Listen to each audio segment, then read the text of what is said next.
The Los Zetas cartel members duck for cover behind their truck as bullets ricochet off the metal. They peer over the hood, searching for the source of the gunfire that's already taken out several of their men. Then another eruption. From the ranch house ahead, a relentless barrage blasts from every door and window. The cartel men fire back. They shout. They try to negotiate. Even grenades don't break the onslaught. Who are they up against? Who did they mess with? Cartels are feared for their brutality, their violence, and their ability to terrorize entire regions. They seem unstoppable, but sometimes they pick the wrong fight. And when they do, they are the ones who pay the price. Today on the Infographics Show, we're going to look at the times cartels messed with the wrong people. In 2010, 77-year-old rancher, businessman, and seasoned hunter Alejo Garza Tamez purchased almost 5,000 acres of land, San Jose Ranch near Ciudad Victoria, Tamaulipas. Tamez had been a hard worker and an outdoorsman his entire life, and he had a great reputation among his community for honesty and integrity. He looked forward to spending his twilight years working his new ranch just one state over from his childhood home in Nuevo León. But there was just one problem. Large parts of Tamaulipas were under the control of the Los Zetas cartel, one of the most brutal and feared cartels in all of Mexico. By the time Tamez purchased his ranch, they were more powerful than ever, having just overtaken their equally terrifying rival, the Sinaloa cartel, in terms of land acquired, and they wanted more. So on November 13, 2010, members of Los Zetas approached Don Alejo with some guns and a proposition. Leave your property within the next 24 hours or you will die. But Don Alejo was not one to back down easily. He looked up at the cartel members and calmly responded, "I'll be waiting for you." Tamez knew what was coming, and he wasn't about to go down without a fight. To protect those around him, he sent his workers away, ensuring that they wouldn't be caught in the crossfire. But he wouldn't be alone, and he definitely wouldn't be powerless. What Los Zetas didn't realize was that Tamez had a secret weapon, actually several secret weapons. A lifelong hunter, he had an arsenal of high-powered rifles. He spent the evening loading every single one, positioning them at windows and doors. He reinforced his cover, securing every firing position for maximum protection. His ranch had just become a fortress, like a much more serious, deadly version of Home Alone. The cartel, true to their word, arrived the next day ready to kill Don Alejo. Los Zetas had such a fearsome reputation that they drove into the ranch firing shots into the air and announcing their arrival, expecting the old rancher to flee. Don Alejo did not run. He fired back. The cartel members ran for cover, realizing Tamez would not go quietly. Unfortunately, Los Zetas had also come prepared with not only guns but grenades. But the rancher was hardier than he seemed. He fired on the cartel for hours, defending his home and making it impossible for them to take the ranch. By placing guns at multiple doors and windows, Tamez also threw the cartel into confusion. He would run between the guns and fire them to give the impression that he had his own band of vigilantes with him, confusing the cartel as to where and how to aim at Tamez himself. What should have been a quick and brutal cartel takeover turned into an hours-long firefight. The relentless gunfire eventually drew the attention of the Mexican Marines, who moved toward the scene. When Los Zetas realized reinforcements were coming, they retreated. They left 6 of their own behind, either dead or too wounded to escape. By the time the Marines arrived, over 1,000 shell casings littered the ground outside Don Alejo's home. They found 4 cartel members dead, 2 more severely injured. But inside, they also found Don Alejo himself. He had held his ground, but not without a cost. 2 bullet wounds and shrapnel from a grenade blast had ended his fight. Yet in death, he had accomplished what few ever had. He didn't just resist the cartel, he made them retreat. His last stand took down 6 of Los Zetas' men and turned him into a legend. At first, many media outlets refused to report on what had happened, either because they were controlled by Los Zetas or they didn't want grenades thrown at them. The Milenio newspaper picked up the story. It spread like wildfire through Mexican social media, making Tamez look like a folk hero. Another Mexican citizen decided to take the fight against the cartel one step further. He wouldn't just defend himself, he would raise a whole army. This is the story of Hipólito Mora Chavez, the man who could not be corrupted, according to fellow vigilante Reverend Gregorio Lopez. In early 2013, the Knights Templar cartel ruled Michoacán, an area ominously nicknamed La Tierra Caliente, or the Hot Land. Their grip was absolute, their brutality was unchecked. Many local farmers and residents had already fled, abandoning their land in search of safety. Those who stayed lived under constant fear, forced to either submit to cartel demands or risk deadly consequences. Hipólito Mora, a Michoacán native, was angered by the people who had overrun his home. They would kidnap young women and girls for months at a time, hassle, assault, and extort or murder local lime pickers. Much of the economy relied on lime, and they generally brutalized the population. Mora said there were times that we wouldn't be allowed to work. Nobody dared say anything because they were murderers. They'd killed a lot of people, and they threatened employers. Initially, he tried to get his political leaders to pay more attention to what was happening in his state. However, as you'll see later on in an even crazier example, the state has rarely helped, and sometimes even hindered locals going up against the cartels. Mora even went to Mexico City to try to meet with the president, but nobody met with him. Running out of options, Mora returned to Michoacán with a plan: form a vigilante group. He gathered up a group of friends and asked, "What are we going to do? Are we going to wait for them to kill us? To die of hunger? We have to fight." Most people in his hometown of La Ruana were too terrified to stand with him, but eventually 5 trusted friends agreed it was time to fight back. One member of the vigilante group went around town calling for an emergency meeting to discuss the dire security situation. When the townspeople gathered in the square, many wore masks, still fearful of the Knights Templar's wrath. But as Mora rallied them, his words ignited something deeper than fear. He called on them to defend their community, to take back what was theirs. And in that moment, 250 people stepped forward ready to fight. They rushed home to grab whatever weapons they could. A handful of people had AR-15s and AK-47s, but most showed up with shotguns, bird hunting rifles, and anything else that they could muster. The motley crew would then become the first official self-defense movement in Mexico, the autodefensas. The now armed locals got on motorcycles and bicycles and rode up to homes and ranches that had been overtaken by the Knights Templar. But when they got there, the residences were empty.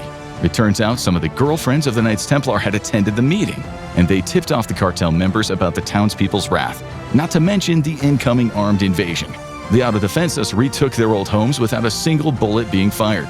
Not only that, but the Knights Templar had left behind some snazzy new transportation for them, Mercedes and BMWs that they abandoned in a hurry, a big upgrade from their bicycles that they'd rode in on. And to the surprise of almost everyone, the movement worked, mostly because it also inspired neighboring movements to start. Once people saw the Knights Templar could be scared away by the threat of popular uprising alone. In the neighboring town of Tipalcatepec, another man named José Manuel Mireles Valverde, nicknamed the Doctor because, well, he was a doctor, started his own autodefensa group. The vigilantes barricaded the town's entrances, daring the Knights Templar to try crossing them again. And they did. Gunfire erupted as raids spread across the towns. The cartel, desperate to reclaim their lost strongholds, launched a counteroffensive. When the direct attacks failed, they turned to a new tactic: siege warfare. The Templarios set up blockades around the towns controlled by the autodefensa groups, choking off vital supplies. Food, gasoline, and medicine ran dangerously low, pushing communities to the brink. Then in April 2013, the cartel struck back with brutal force. During a protest, the Knights Templar's gunmen unleashed a massacre, killing 12 people, most of them innocent lime workers caught in the crossfire. But once the locals saw that drug cartels could be beaten, nothing would stop them. Even the residents of Michoacán that had fled to the United States came back to the region to help their fellow community members. Out of 113 municipalities in Michoacán, 42 ended up with autodefensa groups. Within a time span of 10 months, the Knights Templar's power was completely broken.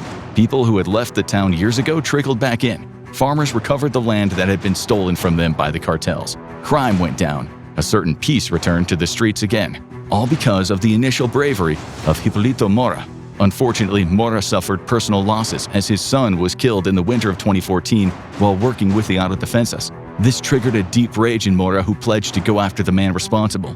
Knowing this made him an even bigger target for the cartel. He moved many of his family members out of the country to get them out of the cartel's reach while he waited for a final showdown.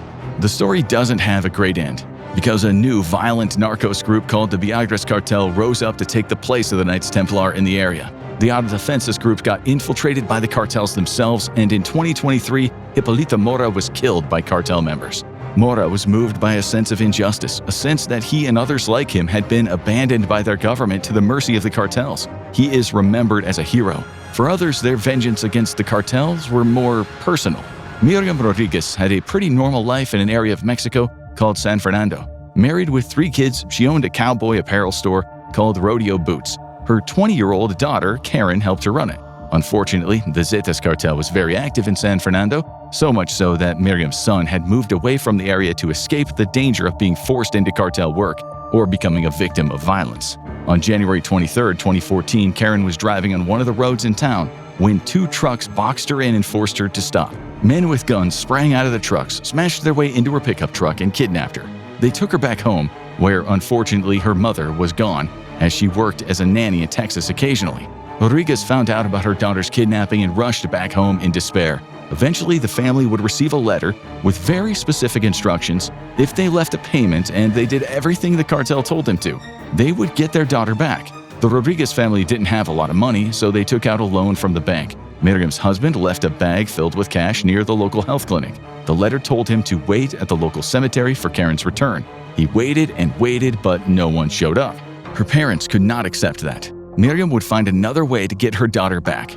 Desperate to see her child, she asked for a meeting with the Zetas cartel, who, perhaps surprised by the request, agreed. So Miriam went to a local restaurant called El Junior. A young man walked in and sat down opposite her. The young cartel member pretended he knew nothing about Miriam's daughter and said the cartel didn't have her. Why would drug dealers lie, after all?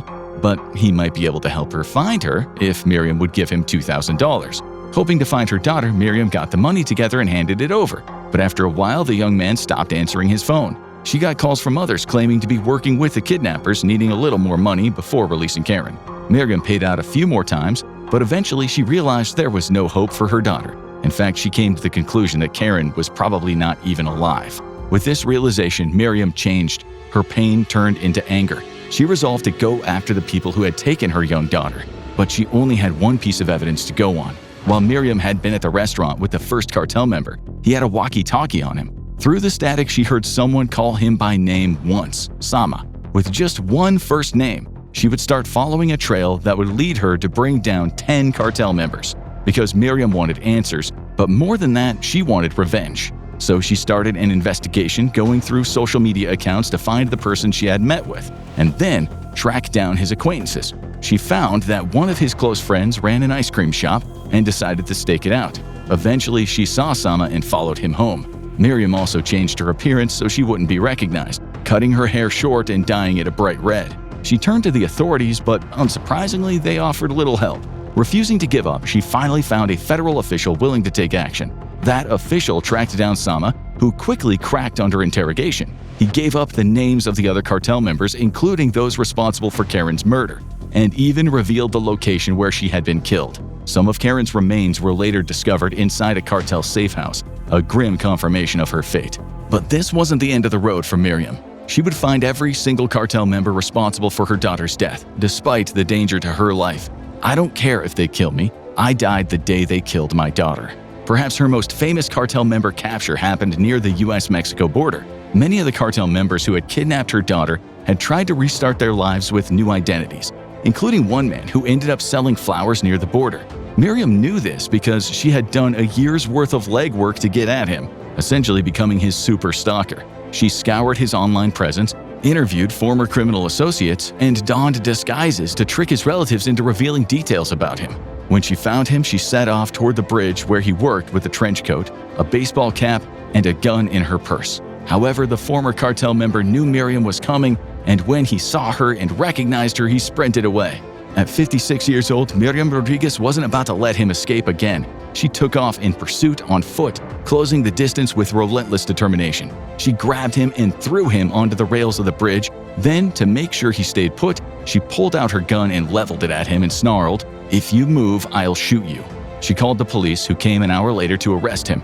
Other cartel members under assumed identities were also brought down and put into prison by Miriam. They had disguised themselves as car salesmen, cab drivers, babysitters, anything but cartel members. Miriam had her own tricks up her sleeve, though.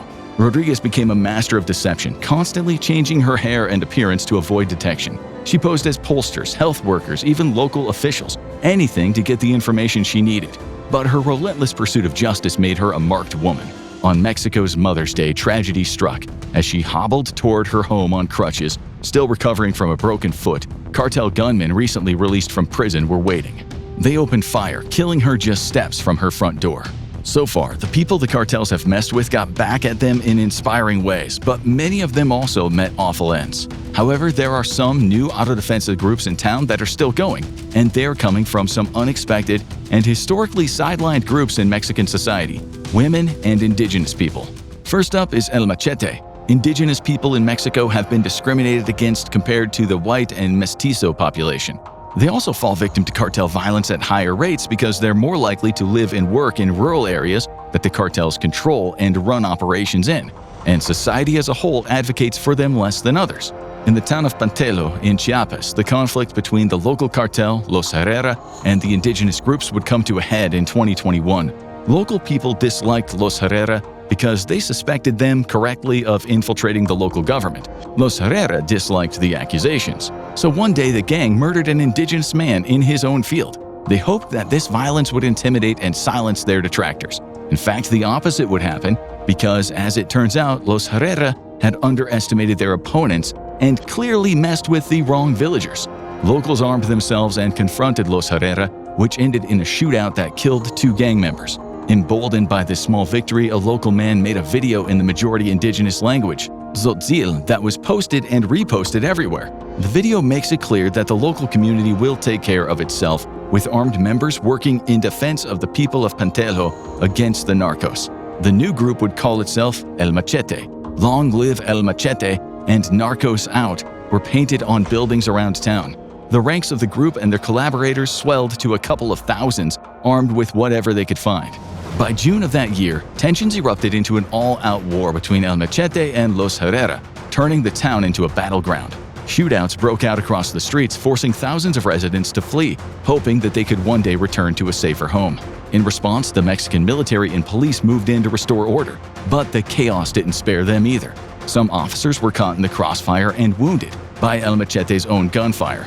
This only deepened the government's disapproval of the vigilante group, raising questions about whether they were protectors or just another armed faction fueling the violence.